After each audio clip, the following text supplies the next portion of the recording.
Welcome to Soul of Travel, Women's Wisdom and Mindful Travel. I'm your host, Christine Weinbrenner-Eyrich. Each week, you'll hear me having soulful conversations with women who are tourism professionals, trailblazers, and community leaders around the world. They share their personal and professional journeys to inspire you, and their stories teach you how to become a more conscious traveler, live life aligned with your values, and create a positive impact.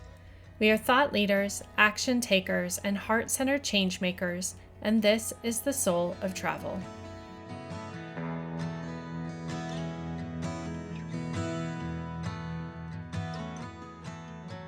Jessica Blotter is the visionary CEO and co-founder of Kind Traveler, an internationally awarded responsible travel platform revolutionizing how we travel through its signature model, Every Stay Gives Back.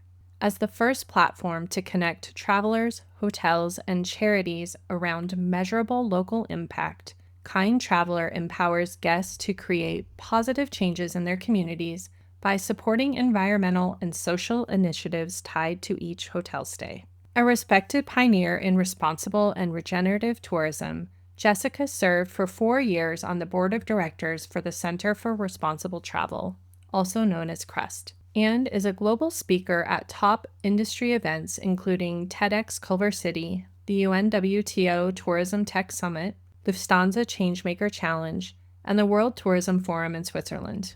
Her leadership has earned Kind Traveler global accolades from Fast Company, Newsweek, and Travel and Leisure, and has been cited across over 600 media outlets. Jessica's journey into social impact travel began after witnessing extreme poverty while on vacation, an experience that forever shaped her mission to transform tourism into a force for kindness. In our conversation, Jessica and I discussed the pivot that Kind Traveler has made since we last talked, and she shares the details of their Every Stay Gives Back program. She talks about the importance of measurable and transparent impact and how that is shared with the hotels that are a part of the Kind Traveler program, as well as how it's shared with travelers and why this is so needed in the industry.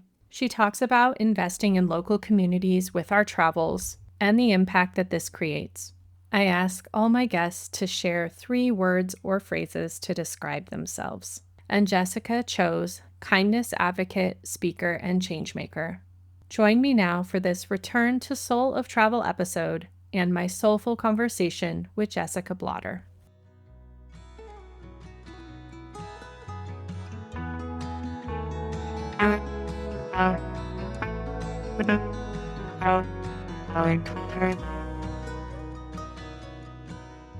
Welcome to Soul of Travel. I am your host, Christine, and I am happy to be back with another episode in our Return to Soul of Travel series, where I'm going back and talking to past guests, kind of getting an update on where they are now, hearing a little bit more about their journey, and celebrating their successes along the way.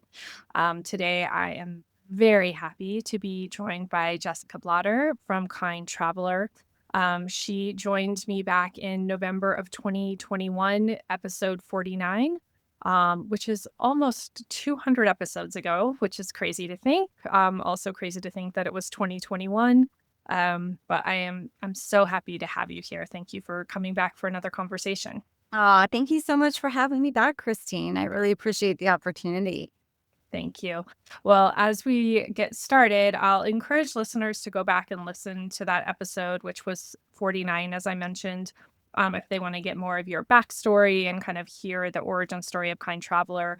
But to give us a quick overview, can you just tell us a little bit about who you are and the work you do at Kind Traveler? Sure. I'm the CEO and co-founder of Kind Traveler.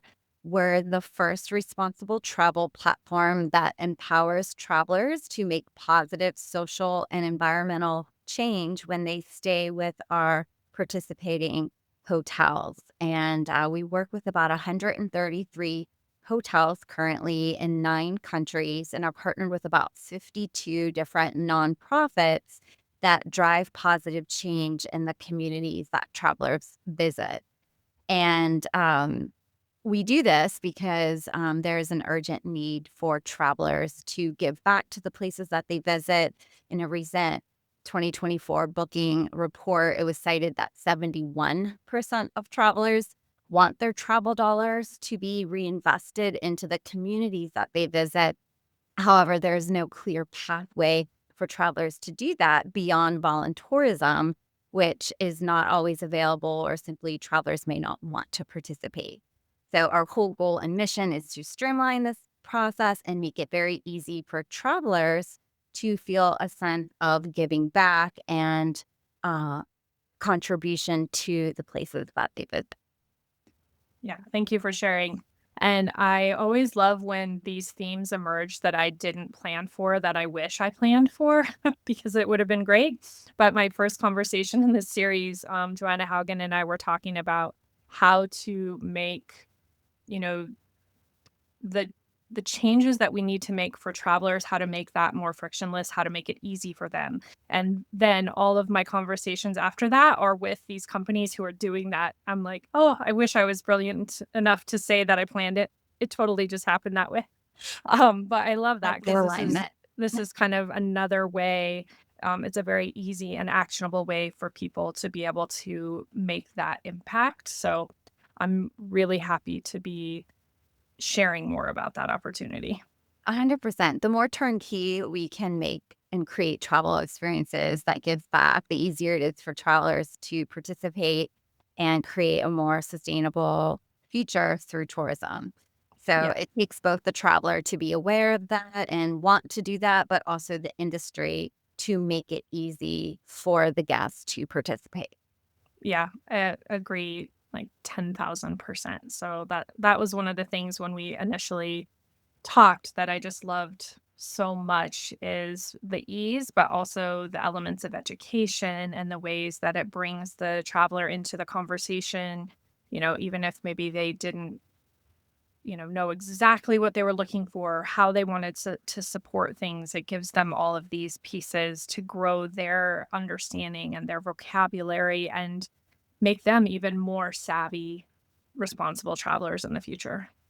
100%. And when you're saying that, it made me think of something I was really excited about is one of my favorite icons of all time is Dr. Jane Goodall, and she turns 91 this Wednesday. And one of her quotes that is so inspiring that points to this fact that we have to focus on education in the travel industry is her quote that says, "Only if we understand will we care. Only if we care will we help. And only if we help shall all be saved." Mm, I love that so much. And here's something you might not know, but I have two quotes on the homepage of my podcast, and one is from Jane Goodall and one is from you. Oh my goodness. That makes me so happy.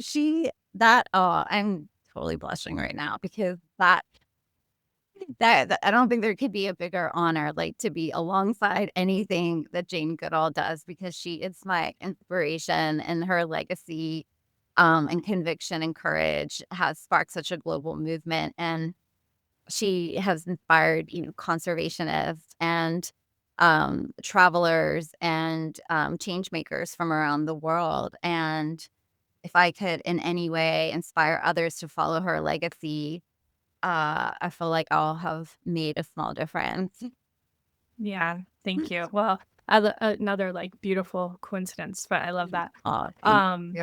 well, as we start, I just wanted to kind of share like one of the other things I love about this is like I meet these incredible women. When I met you, Kind Traveler was in its earlier stages, you were just kind of hitting that peak and really getting visibility and taking off and growing. And since then, like I love seeing all the things that go across my screen and a little like virtual high five to Kind Traveler. I've also been wearing, ironically, my Kind Traveler sweatshirt all week, just to put that out there as well. But Very much.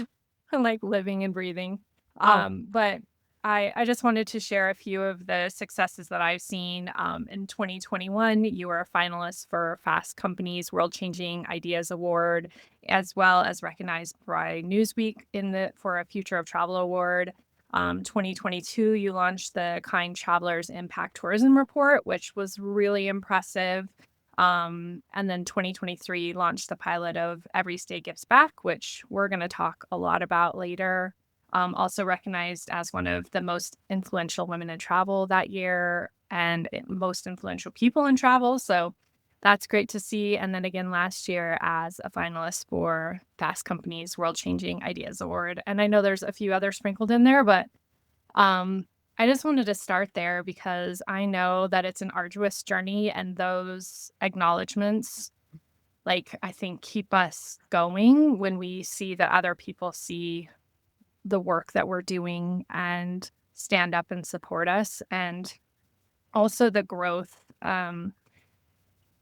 Like, I know how driven you are, but, like, when I see those numbers come in, I'm just like, "Man, she is doing the thing she said she wanted to do," and it makes me so happy every time, and I should have looked before we talked, but I feel like when we first talked, there was, like, maybe 20 properties that you were working with, and maybe I mean, there was much, much fewer charities that you were working with, and just to see this continued steady growth, I'm just so excited for the work that you're doing. And thank you so much. That means so much to me. I mean, to your point about the awards, they do act as little guideposts to let me and the company know that we're going in the right direction, because sometimes it can feel like you're working in a silo. You're not sure if others even recognize your work, if they even see it happening. And it can be hard and draining to keep sharing it and not really be sure if if others are resonating with what you're building. And when you have that recognition from sources, from outlets that you respect, I see them as like these little guideposts that just keep going. You're on the right path. This journey is important. And as a female founder, you have to have so much conviction that lives somewhere deep in your heart and your soul to keep moving forward despite if no one hears you, if you're not sure if it's working, because it's your vision and belief that keeps you going. And that is something you have to get good at listening to. And you always have to go back to that because it's an intuitive voice that guides you on a journey when you've gone all in, like I have with Kind Traveler, and literally have dedicated the last decade of my life to building this platform. And it's important to have that conviction and to take the time in the very, very beginning to make sure that this is your conviction, because that's what's going to keep propelling that journey forward. Yeah, I agree, and I think that's also what makes it so special is, I get to have these conversations where I get to peek at what that means to each of you and what it really means. I mean, to me, that is what soul of travel is. It's that part of you that will just every day or at least every other day, because some days we just can't, but, like, it won't let you put it down. That is the thing. Like, that's what the universe needs right now, well, no matter what it takes. And that's that driving energy and that soul's purpose really is. That's my way of interjecting that love and that recognition out there because I know how much you are pouring into this. I know how much all of these women are pouring into what they want for the world. So But it it also is just really means how important. much you are elevating women's voices through your platform. Like the fact that you deeply resonate and have been such a champion for our growth, like means the world to me. And we're able to build surrounded in a community of like what minded women that you've built this wonderful community around. And there's a lot of power in that, to champion growth into a bigger picture in creating a sustainable future for tourism. And that communities built is an important segue on that path. Yeah, thank you. I appreciate it. Well, as we begin having this deeper conversation, I would love to hear if there's any wisdom or anything in particular that you feel like you've learned that you'd like to share since you were here last. Yeah, well, we've gone through a major pivot with Kind Traveler, as you touched on, and it started shaping shortly, probably after we spoke. And officially, we launched the Every State Gives Back program in September of 2023, which, by the way, in 19 months raised over $500,000 for local community and environmental charities by making every guest stay give back, regardless or just no matter the booking origin. And so this is the big turning point and pivot in Kind Traveler's work, is that we started out as a booking platform where, through our give and get model, a portion of the stay would go back, but only if you booked through Kind Traveler. So this OTA type model that we had built um, was limiting in a way, because the impact that we wanted to create forced us to compete with exclusive rates and within an OTA war with the likes of Expedia and Booking and sort of all these different third-party booking platforms. And right around that time in 2021, at the end of 2021, is when Kind Traveler participated in the Blue Startups Venture Accelerator. We were, I think, one of 8 companies to be selected, and they were looking for female founders, sustainability focused. One founder from Hawaii, which is my partner Sean, and we went through this accelerator, and we had this really wonderful advisor, and he said, "Jessica, when you talk about impact, you really light up. I can feel this energy coming off of you. But when you're talking about driving bookings and competing with rates and competitive rates, it's a different energy that you're projecting. And Kind Traveler's special sauce is creating positive impact in community. So how can you just do that?" And it really challenged us to start thinking about how we can lean into our gold vein, if you will, and really do what we were the best at doing. And there were plenty of other booking platforms out there, and we also knew that the opportunity for every state to give back was such a big picture that should not have been limited to just one booking platform. So anyways, we did a pilot program with about 15 hotels, and in 2023 we raised at first about $80,000 in that pilot that we did in about 6 months. And we knew that that was the pathway that we wanted to take going forward. And so very slowly, we started pivoting our partners over to the Every State Gives Back platform. And today, we are 100% Every State Gives Back. And so the way it works is a small portion of the stay, it's usually $1 a night or $2 per stay, is directed back to a local nonprofit that the hotel chooses. And what we do is we now track, as a third-party partner, that the donation has been submitted directly to the charity. So the donations go from the hotel directly to the charity. They never pass through Kind Traveler. We verify that 100% has been donated based off of the room nights booked at that property. And then when we receive that donation, we create these traveler-friendly live impact dashboards that are celebrated with travelers, with the hotel, and with the destination partner if they're also involved, which, by the way, kind of represents another pivot that we've gone through, where we've really decided to lean into creating destination first campaigns. And we've been in partnership with Visit California now for 4 years, and we work with about 12 other tourism boards who create this holistic, regenerative, and responsible travel initiative through our Every State Gives Back program. And they help invite the hotels, decide which charities are going to be benefited.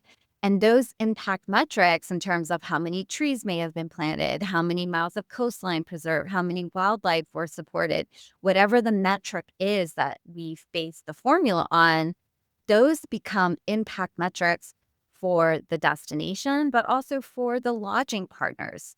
So we're creating this new way of storytelling about the destination, about the hotel, that is through the lens of what travel can do, from how can it support and make a positive impact. Instead of heads and beds, it's how many trees did we plant and how many wildlife did we save, and what other things do we do?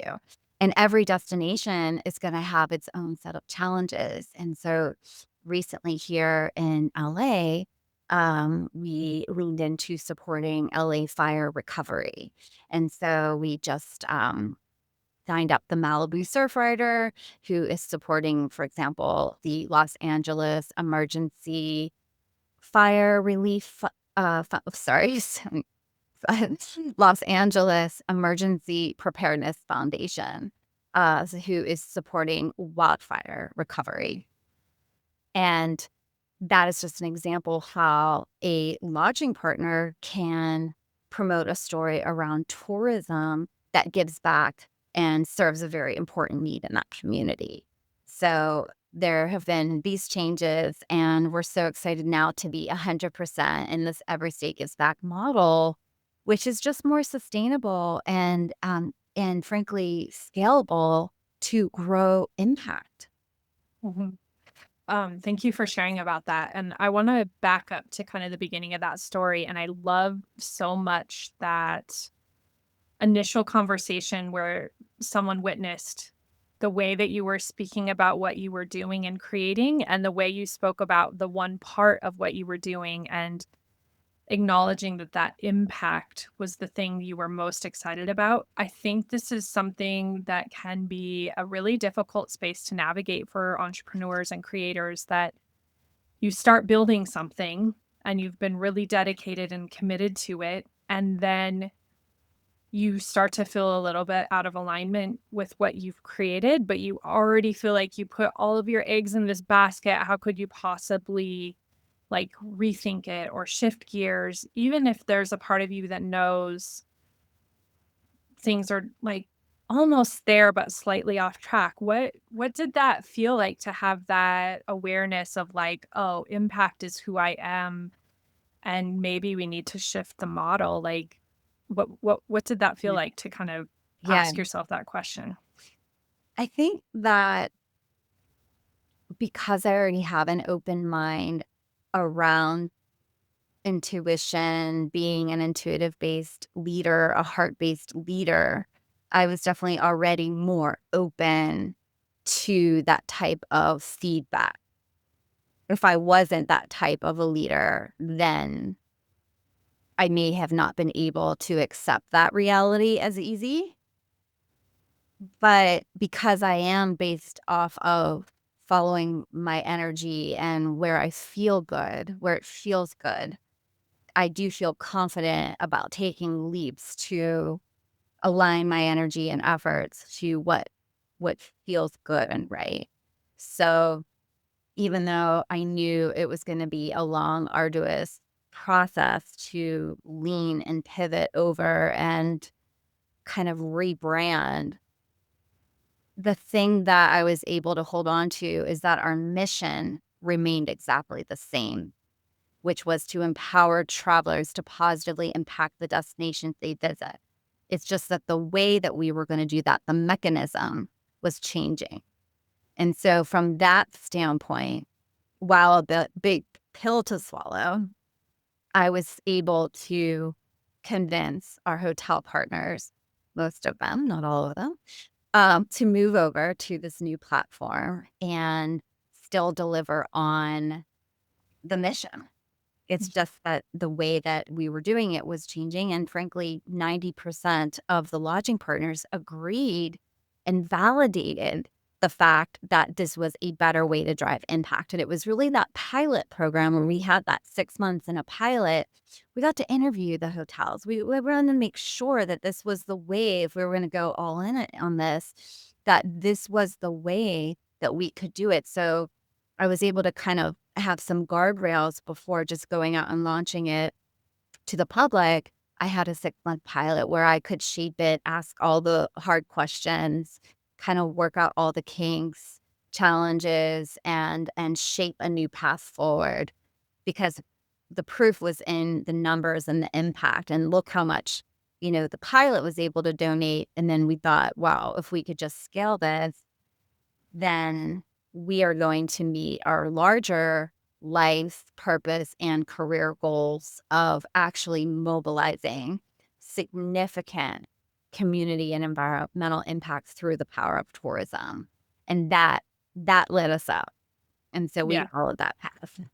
Yeah, I love that, but I think it is great, like you said, that you kind of listen to that and were open to it because I think it's such an important thing. And I also have talked with a few people about this as well as, the idea that, what we're doing in the world is often, again, like that deeper story. It's like our own individual purpose. And so then as long as that we're creating is still true, it doesn't really matter what it looks like. And in fact, many of us do Mhm. like 10 different things that all drive towards that same Right. endpoint and that same goal. So I Yeah. loved that question because I think it gives us a lot of permission to just say it's the same. It's just a little We different, might but have a lot of different pathways to get there. And I think when we're rigid and strict and not giving ourselves that creativity and freedom to think outside of our own boxes, that's when we're pigeonholing ourselves into just one way. And especially if we're experiencing, if it feels heavy or if it feels like a lift that shouldn't be so heavy to lift, then it is time to introspect, surround yourself with advisors and intelligent people that have been down this path because their wisdom can often shape you. And I think it's really important to listen and to be open to listening because we don't necessarily always know. And so being able to bounce back and have and be open to that guidance too, I think is also a big part of it because we can get stuck in our own minds a little bit too. yeah. I am also gonna save this section and go back and listen to it because I'm very much in this moment myself. Like, I'm like, okay, feeling the energy getting stagnant a little bit. So, what's the next way that I'm doing what I'm doing? And what, like, exactly what you said, like, what feels like a lift that doesn't feel necessary? What's the like stone you keep pushing up the mountain that just won't go? And then be like, okay, what why isn't it, or is it possible to just let that one go and head a different direction? Like, I think Yeah. those are really great things, and especially when you're such a heart-centered leader, like, you do have to be fulfilled because that's what carries it forward. 100%. You have to feel fulfilled and you can't be so burned out and so drained all the time that you're not able to enjoy the journey. And so, like you said, it takes sometimes different pathways. I think that, like, totally different subject, but I see it as a way that's still building my pathway forward is that I have these different extracurricular hobbies. Like I took up figure skating a couple years ago. I'm a complete beginner. I've never done it in my life and I'm like 2 years in now and I love it, but it activates a different side of my brain because it is so different. It's so opposite and it allows me to return back to my workspace feeling refreshed because I've moved my body. It has nothing to do with the computer. And I've activated a different side of my brain. And I also do that through watercolor painting. So I have like these different hobby that when I immerse myself into things that are the opposite in a way, but allow freedom and creativity, whether it's physical or mental, that freedom can really, you can take that back into your workspace and it perhaps can open up some boundaries that you've been working within. So I think it's important to think outside of the box like that too.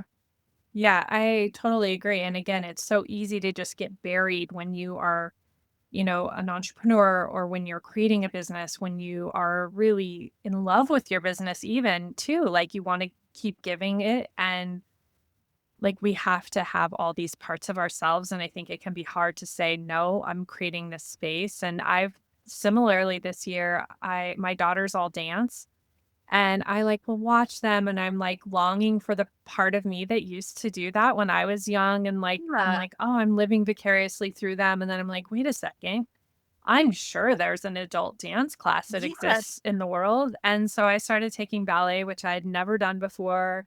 And then I was taking like a hip hop dance class, and it was so great because I just like reconnected to that part of myself. Like I was learning something new, literally like focusing on balance, in that activity, but then in my life and how Wow. to create it. So I think that's a really like sage piece of advice. Love that. I love that you're doing that. And yeah, just doing something different and new is, I think, a key part to reawakening parts of our brain that make us healthier when we return back to our desk. I think it ties back to that self-nurturing and that self-care piece, which is especially important for women founders and entrepreneurs who maybe often juggle lots of other caretaking responsibilities, to, have a heavy focus on what that looks like for you so that you can show up and be the best version of yourself. Mhm. Yeah. Fully agree. I love that. Well, I want to go back a little bit to Every State Gives Back. I just had a few more questions on that. I wanted to talk a little bit about where you are, literally in the world, because you said that, there's a lot of destinations getting involved and a lot of different types of programs being supported. Can Yeah. you share a little bit about where you are and kind of what you are supporting? Yeah. So here in California, through our 4-year partnership with Visit California, we've partnered with different destinations throughout the state. So, for example, Visit Greater Palm Springs. We work with different lodging partners here. For example, there's an adorable boutique hotel called Casa Cody, and they're in downtown Palm Springs. And every stay gives back to support Friends of the Desert Mountains, which is a local environmental nonprofit that cares and helps steward the trails. They contribute to wildlife and land conservation and help keep the Coachella Valley and the desert communities thriving for future generations. And they also have a visitor center that travelers can go and visit and learn more about the region. Um, so that's just one example, but we also work with Sonoma County Tourism. We work with Love Catalina Island, visit San Luis Obispo, visit Oceanside down in San Diego, where we support regenerative agriculture programs in local schools, and uh, a handful of other destinations as well. But recently we expanded to the Oregon coast with the Oregon Coast Visitors Association about a year ago. And then also to the south of us, all the way down to Baja California, we partnered with Los Cabos Tourism. Most recently, we expanded the effort onto the East Coast with Visit Fort Myers. So we have about 12 tourism boards and we're supporting different community and environmental initiatives that are unique to the destination. So everything is very destination centered.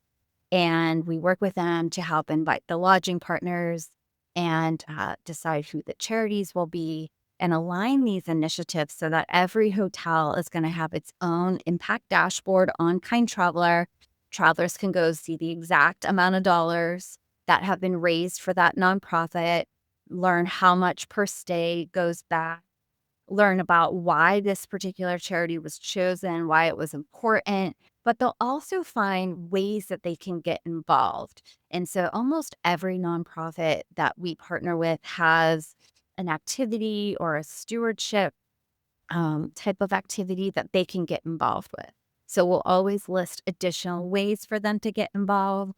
And we've also created these beautiful wooden plaques that have a QR code engraved in them, and they sit at the front desk at all of our hotels. And so if the traveler is on site and they want to learn more about it while they're at the property, they can just scan the QR code and it'll go directly to the impact dashboard for that property. Yeah. I think that's so great because like you said, it's really helping to create this richer storytelling experience. And even if people booked it, they were happy that it is creating an impact.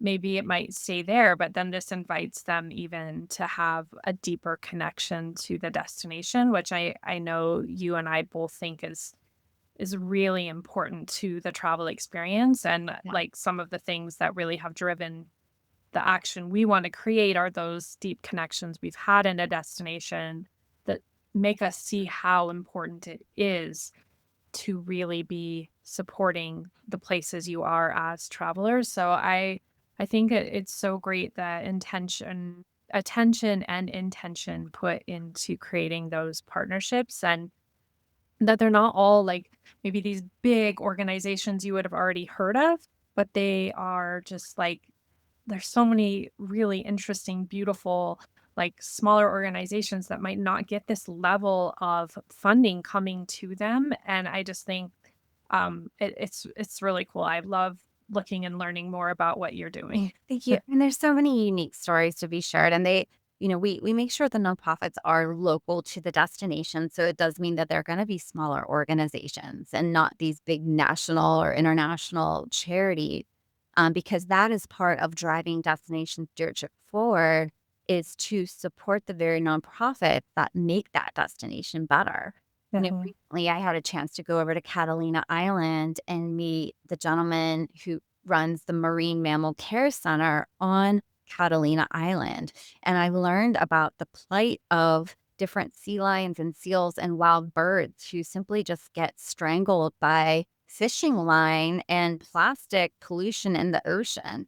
And so he is the only responder on the island that will come and rescue these animals from this sort of tragic pollution problem. And so seeing this work firsthand and how important it is for travelers to be aware of the different types of not only the positive impacts that they can contribute to, but also how tourism could negatively affect a destination if one was not conscious.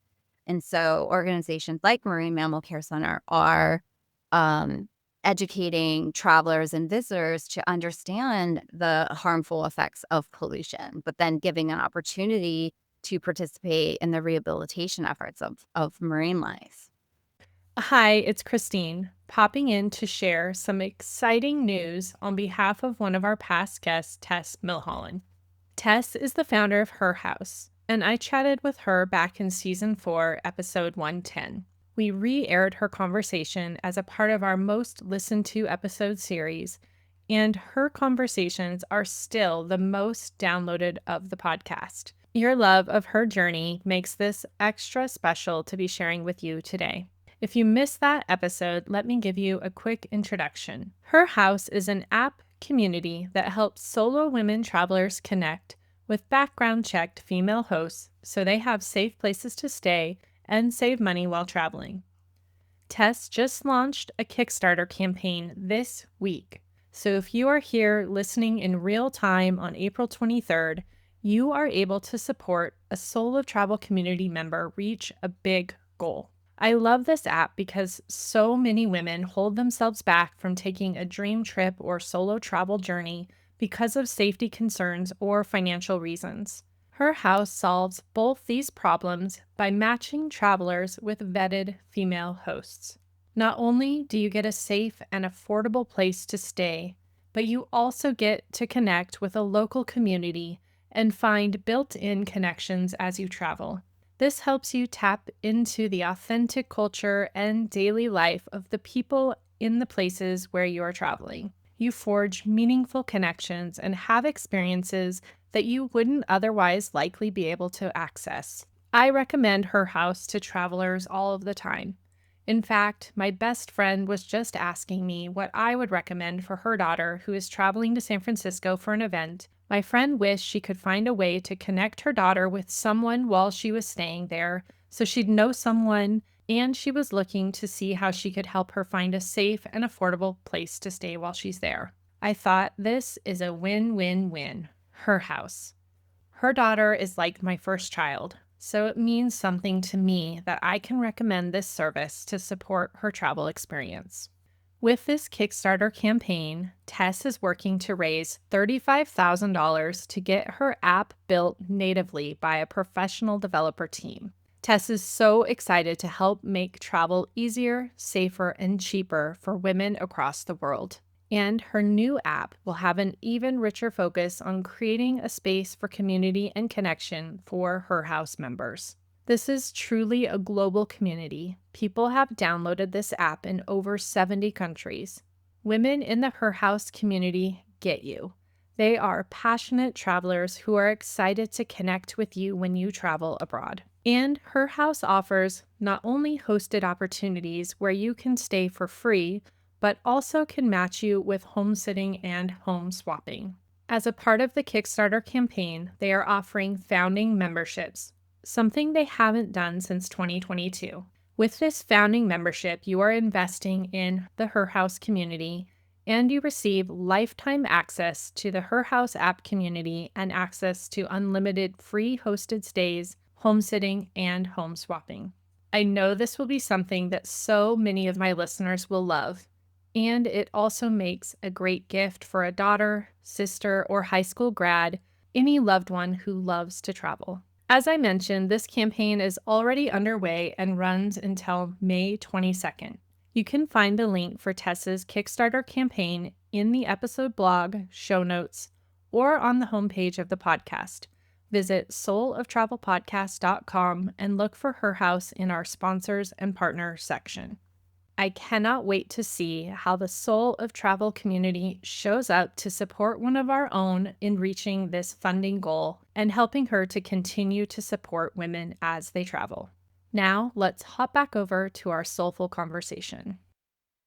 Well, speaking of the impact, one of the other things, and you mentioned this, is that, it's easy to see who you're supporting, how much is happening. It's updated automatically. And I think that was one of the things I really loved, is that your impact is really measurable and transparent. And I think in sustainability, it can be hard to figure out what you're measuring and how you're sharing it.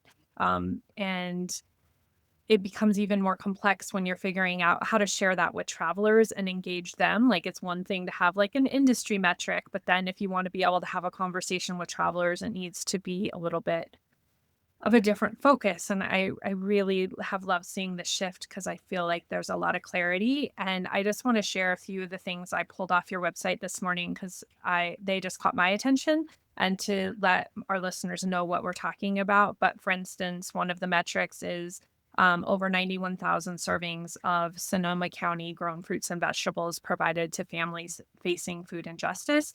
Like, I think a lot of us might not connect how our travel could support something like that. And it's such an impressive thing to be like, I was a part of that. Another one was here in Colorado, over 10,000 square feet of wetlands were created by the Blue River Watershed Group. And then the last one I took off there was 289 families received food for 3 days with the Future Today working in Sri Lanka, which I really wanted to mention because I believe that's in part in connection with Kalukanda House, which was created by a past guest and one of my friends, Dee Gibson. There's no guesswork. As a traveler, I can just go and I'd be like, I can just see, I can envision what is happening, why this is important. And at least I would be very proud to be able to say I contributed in some way to making this impact. Absolutely. I think that it can be very visceral when travel brands say that their state gives back, but they don't show how exactly. And I think that travelers need that direct transparency and measurement tools that are going to communicate the specifics around what impact or giving back actually mean. And so, the formula that we use is we measure everything in what does a $10 donation do? And we'll ask the nonprofit, what does a $10 donation do? For example, Marine Mammal Care Center, it provides 3 meals for 3 sea lion patients for 1 day. So then we're able to say, okay, well, if $10,000 is donated, we can then extract the approximate amount of meals that were provided for sea lions or marine life and recovery. So it's that measurement, transparency, having a third party validator of the donation. It's different than a travel brand saying, we've donated $1 million. But no one really knows if that's true. And and a lot of travel brands won't show exactly what it meant to give $1 million, for example. And so I think that there's an element of third-party validation. We're looking at the donation receipt. They're required to share the donation receipts when they join a membership program with Kind Traveler. And we have reminders that go out. And so we're really, tracking the impact and then reporting on it. I think another challenge it addresses is the fact that, a lot of lodging partners may or may not have a dedicated sustainability director. And if they don't, carrying out a program like this can be challenging. And so we see ourselves as a third arm to be able to, at least for this particular initiative, um, make it turnkey for that lodging partner where they may lack staffing to be able to do this on their own. And Mhm. so I always say sustainability doesn't happen in isolation. You must create partnerships to move it forward. And I think that's a very important lesson for the industry, to realize is that it's not no one is doing it and they're in a silo. Yeah, and so many of your properties too are smaller, and like you said, they might not have a dedicated department to figuring this out and tracking and creating a plan and executing the plan. And so I think it would be really helpful to have that collaboration with the local tourism board and to have your ideas about what's working in other destinations and get them thinking that collaboration is really going to allow things to move forward with more ease, I think, when you can see how it's happening in other places too. Yeah. Collaboration is key for sure. Yeah. Well, we have talked a lot here and in general on the podcast about supporting local communities and why it's so important. But I would love to just kind of dig a little bit deeper into this about why it is so important to support local communities and economies, maybe thinking about why this isn't the standard, or perhaps where does the money typically go? Like, why is this such an important conversation in the industry? Yeah. The UNWTO did some research a number of years back, and it said that only 5% of tourism dollars go back into local communities, particularly in developing countries. And so the reason that that's really important is because when tourism dollars when they go back into the communities, they can lift communities out of poverty, support educational initiatives, and help communities thrive. And it's only when a community is thriving and they have their basic needs met and educational resources met, can they begin to think about sustainability. Because environmental sustainability is hard to approach when community are not thriving. And so that is why that community piece is so important. And to also, from the cultural side as well, to make sure tourism dollars also respect the cultural side. But because there is something called tourism leakage, there is this movement towards ensuring travel dollars are being reinvested into the destination so that the destinations and tourism communities can benefit and create environments and destinations that thrive well into the future. But if the tourism dollars are being held by big corporations and big overseas global networks where less than $5 from every $100 spent from a traveler is actually staying in the community, it's really hard to create sustainable and positive change that lifts others out of poverty while also inspiring those communities to think about wildlife, conservation, climate change, the things that are really wildlife and ocean conservation, the things that are really important to preserve. And, I just read too that it was released by the World Wildlife Fund, but they said that there's been a 73% decline in the average size of global wildlife populations in just 50 years. So there's this, a peril. The system is in peril, basically. And the most, the populations with the steepest decline were recorded in Latin America and the Caribbean, which was 95%. And so that those regions particularly, but also North America was 39%. So if we want to address climate, if we want to address the fact that there's more species going extinct than ever before in history, we have to ensure that community women, that there's equality, that there's dollars being reinvested to create thriving communities first. Yeah. I think that's such a important point and way of really valuable way of thinking about it because I mean, it might seem obvious, and yet I don't think I've ever heard anyone state it exactly that way, but yes, if you're so busy worrying about, how you're gonna care from for your family, it's a lot to ask you to also think about how you're conserving wildlife in your region or making sure that water's clean when maybe you don't even have enough water for your own selves to drink, like, Right. I think that it's so valuable to think about that and how important it is to be able to secure that for local communities and then allow them to be a part of the conversation then in what they need to move forward to create the means for conservation and protection in their areas. Yeah.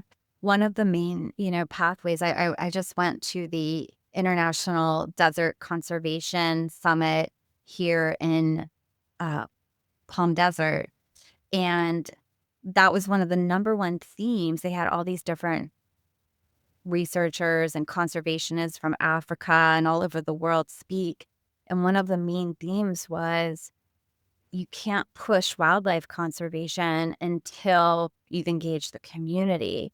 And it's that community engagement piece and making sure that, the community is balanced and then engage them into wildlife conservation and how they can benefit from wildlife conservation in their community and how it provides benefits. And that's why the heart of sustainable travel seeks to balance not just the community, but the environment and the economy.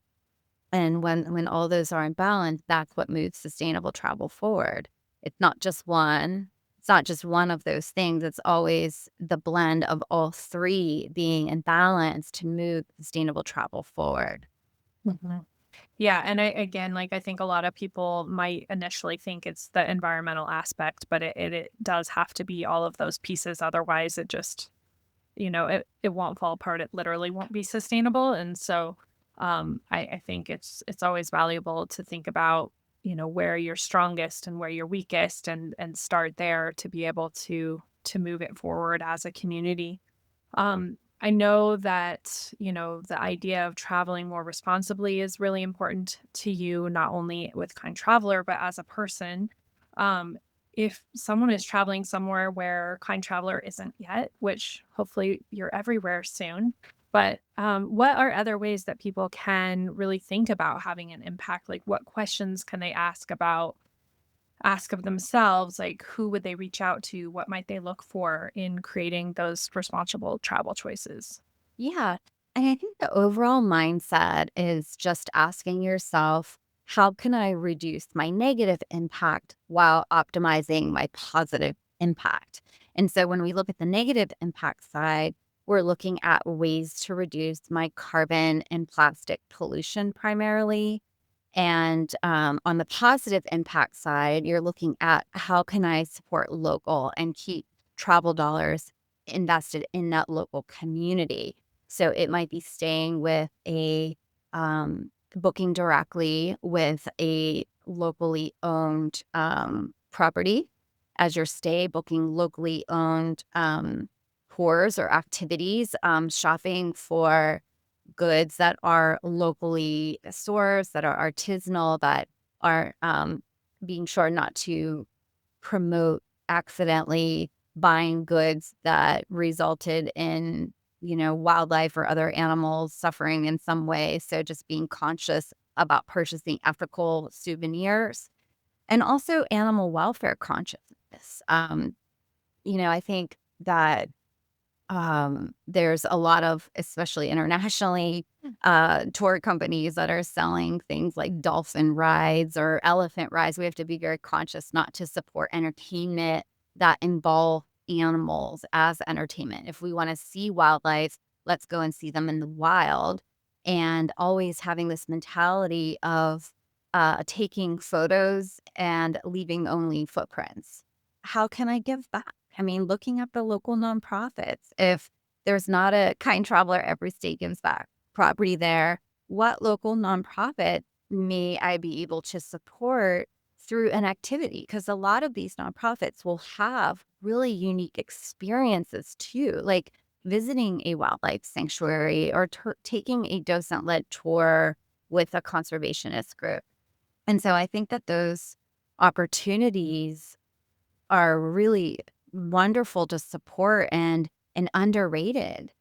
And that's a great way to go out there and support the places that you visit is through giving back through experiences, just by learning about the different nonprofits and finding those that support the community or the environment in a very impactful way and getting involved.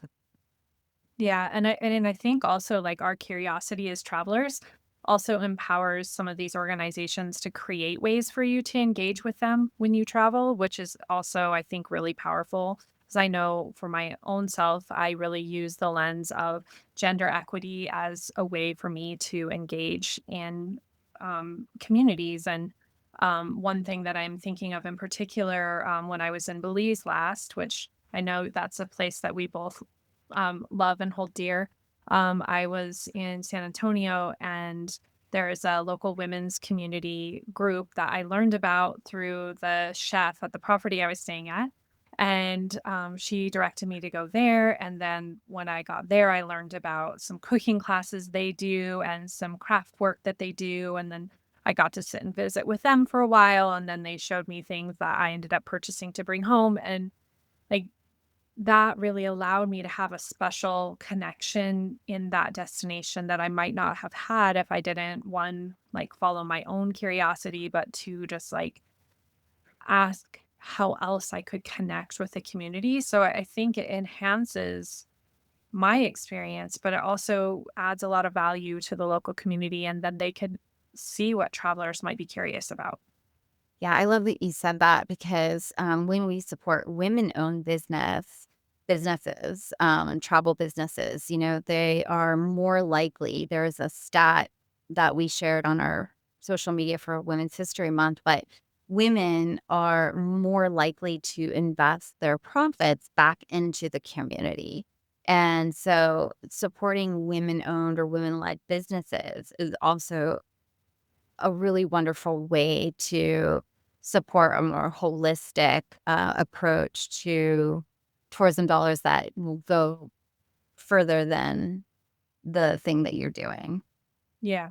Yeah, and I mean, I guess I feel biased because that's always my focus, but when I look at the UNWTO goals, like, I feel like all of them have a connection with gender equity or supporting women, like, they're like, it's always one step further if you include that element, Yeah. um, to each one of those goals, so, it's really that is really, really important to me, and I think in so many places that we travel, especially today, like, supporting women is just such a critical thing that we need to be doing, and again allows us to see a unique part of the culture and have a greater understanding of the context of what's happening in the world in those areas and across the US in those areas. So I think it's maybe even more an important part of the conversation than it ever has been to think about working with women through tourism.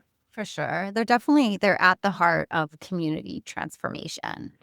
And so when you're able to support a locally owned, sustainable business that is also women owned or women led, you're just taking that impact that much further. Yeah.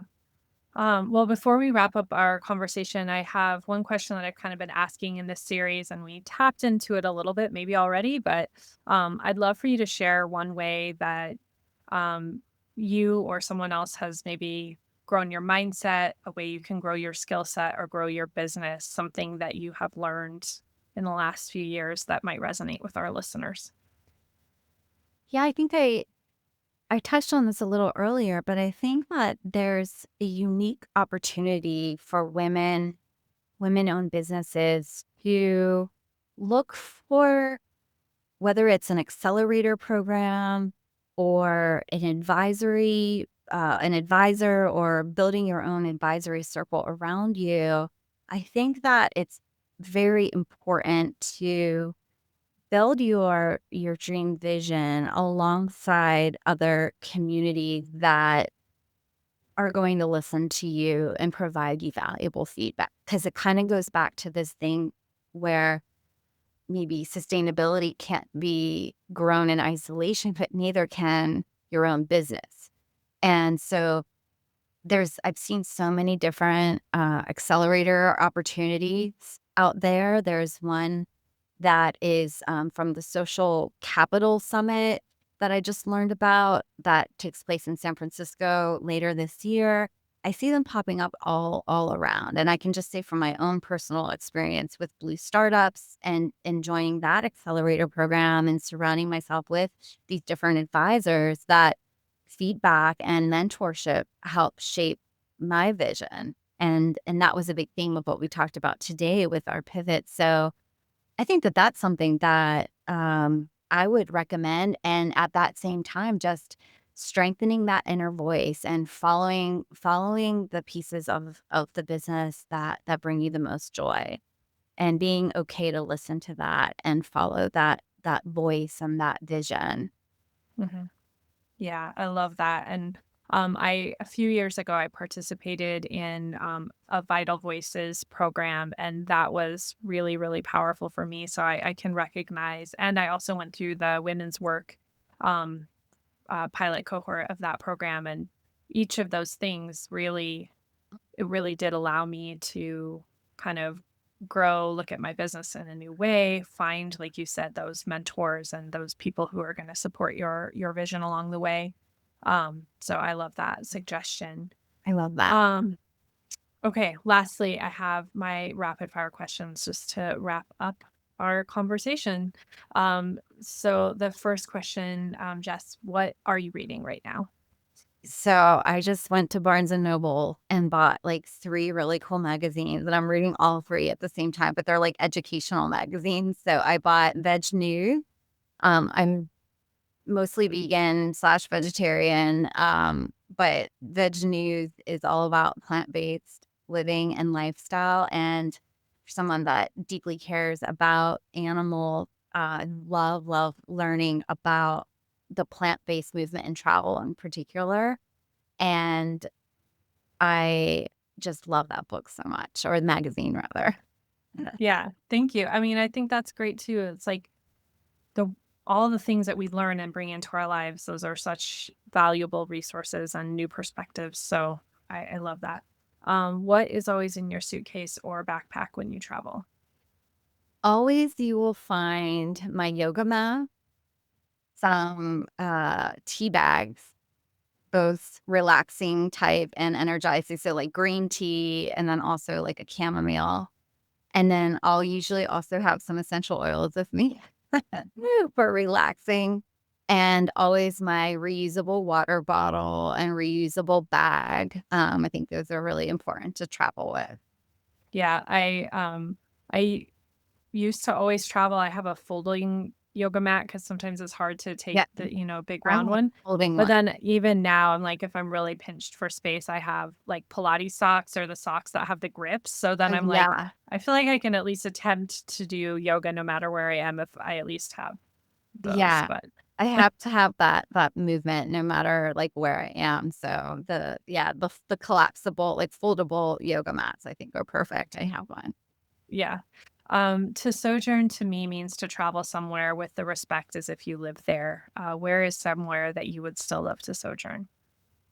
I have so much traveling to do. I love going to visit our partners, and we recently have expanded into some international destinations throughout Italy. We just launched our first property in Palermo, and I've never been to Italy, and I'm just dying to go. Well, who was a person that inspired or encouraged you to set out to travel the world? Well, I think in my early days growing up as a child, that would have been my dad because my first vacations were with him. One, I'm from Pennsylvania and we went to Colorado to visit my uncle and went skiing. And that was sort of one of my first trips outside of Pennsylvania. And it opened up my mind to this whole other beautiful world that existed beyond where I was from. And so I would have to give that credit to my dad. Yeah, thank you. If you could take an adventure with one person, fictional or real, alive or past, who would it be? Well, I travel mostly with my partner Sean, and we do everything together. So he's my other half, and I always say like where kind of my skills and vision end, his begin, and vice versa. So we do everything together. So Yeah, that's beautiful. Thank you for sharing. The last, you know that Soul of Travel is a space for celebrating women in the industry. Who is one woman that you would love to recognize in this space today? well, I know we already talked about Jane Goodall, so I'm not sure if that is my person that I'm supposed to recognize for this question. Obviously, she has been such a just a leader and icon for me. Um, and she's always sort of like the first woman that comes to mind when I think about big picture inspiration. Yeah, thank you. Yeah, and she's also on number 1 on my wish list of guests. I'm like, somehow I need to make this happen. I don't know how, but Oh, so many people in this industry, especially in the area where we have focus, like really respect and admire her. And yeah, I I think know. that's a tremendous amount of gratitude and like knowing just the ripple she's created within this industry, whether she knows it or not. I think it's really cool to kind of to hear that and see that from so many people. Yeah, So thank you. I love that. And thank you so much for joining me again, for sharing some more of your wisdom, and for giving me the opportunity to celebrate what your journey has looked like since we last spoke. Aw, thanks, Christine. It's such an honor to share this space here with you. And I just appreciate all the ways that you've supported me and you continue to support other women. It's really powerful and means a lot. So thank you. Thank you.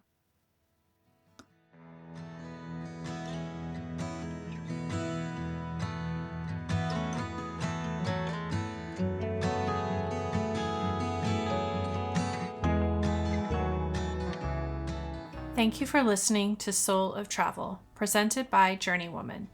I hope you enjoyed the journey. If you loved this conversation, I encourage you to subscribe and rate the podcast. Please share episodes that inspire you with others because this is how we extend the impact of this show. Learn more about each of my guests by reading our episode blogs, which are more than your average show notes. I think you'll love the connection. Find our episode blogs at www.souloftravelpodcast.com. I am so proud of the way these conversations are bringing together people from around the world. If this sounds like your community, welcome. I am so happy you are here. I am all about community and would love to connect. You can find me on Facebook at Soul of Travel Podcast or follow me on Instagram either at she.so